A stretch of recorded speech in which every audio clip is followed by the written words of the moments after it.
Good day, everyone, and welcome to another edition of Find the Area of the Parallelogram Below. That's right, today we're going to be finding the area of this parallelogram right here. Now, you've probably noticed that this one has been rotated a bit. We're used to seeing them where they look like this, but shapes do get rotated sometimes. We see it all the time with architecture, and so it's totally fine to do that. But we're still going to find the area the same way.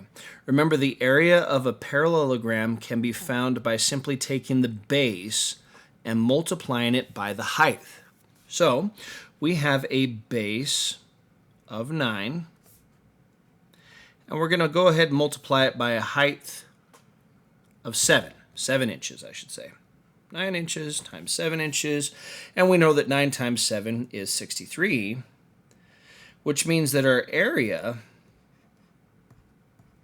is 63 inches squared. So don't let the rotations get you down, my friends. Good luck.